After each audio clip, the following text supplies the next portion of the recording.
कांग्रेस के शाहजादे की बातें खतरनाक है।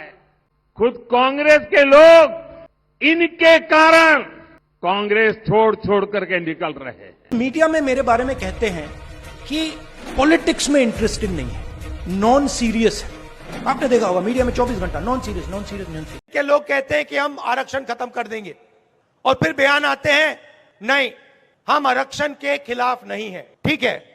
एक और जहां बिहार में तमाम राजनीतिक दल तीसरे चरण के चुनाव के लिए कमर कसकर मैदान में डटे हुए हैं, तो वहीं दूसरी ओर दोनों पक्ष एक दूसरे पर आरोप प्रत्यारोप भी लगातार बढ़ा रहे हैं। एक और बीजेपी आरक्षण, मंगलसूत्र और जंगल राज का भय दिखाकर बिहार की सभी सीटों पर जीत का नया रिकॉर्ड का दावा कर रहे हैं, तो वहीं दूसरी ओर विपक्ष बीजेपी का मतलब बड़का झूठा पार्टी बताकर उतने ही कड़क तेवर में सत्ता पक्ष पर आक्रामक नजर आ रहे हैं। अमित शाह ने बिहार के फुलपरास में विशाल जनसभा को संबोधित करते हुए व्यंग कसते हुए कहा कि सोचिए, सपने में भी अगर ऐसा हो कि इंडिया अलायंस की सरकार आई तो ये लोग पीएम की कुर्सी भी बांट लेंगे। एक साल शरद पवार तो एक साल लालू प्रसाद यादव तो एक साल ममता बनेंगी और कुछ बचा तो राहुल बाबा भी बनेंगे। देश इस तरह से चल सकता है क्या?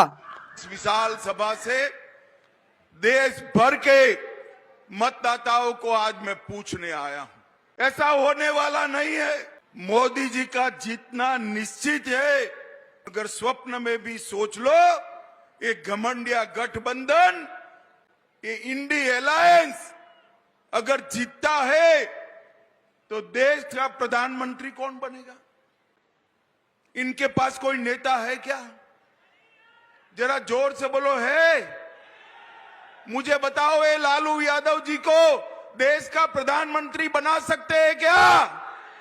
स्टालिन जी देश संभाल सकते हैं क्या? ममता बनर्जी संभाल सकती है क्या?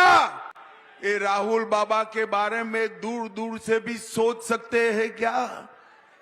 झंझारपुर वालों, अगर भगवान न करे इनमें से इंडिया अलायंस की सरकार आई तो इन्होंने कहा था एक एक साल हम प्रधानमंत्री पद बांट लेंगे। एक साल शरद पवार जी बनेंगे, एक साल लालू जी बनेंगे, एक साल ममता जी बनेगी, एक साल स्टालिन बनेंगे और कुछ बचा खुचा होगा तो राहुल बाबा बनेंगे। देश इस तरह से चल सकता है क्या?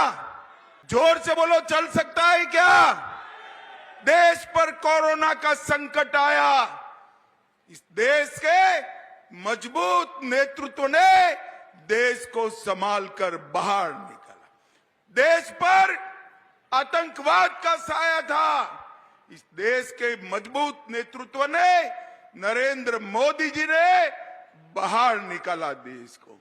देश में नक्सलवाद था, बिहार में भी था। नक्सलवाद का खात्मा करने का काम ये मजबूत नेतृत्व ने किया और मोदी जी के नेतृत्व में ही G20 हुआ और पूरी दुनिया में भारत का सम्मान बढ़ाने का काम भी ये मजबूत नेतृत्व किया। भाइयों और बहनों, देश को मजबूर नेतृत्व नहीं चाहिए, देश को मजबूत नेतृत्व चाहिए।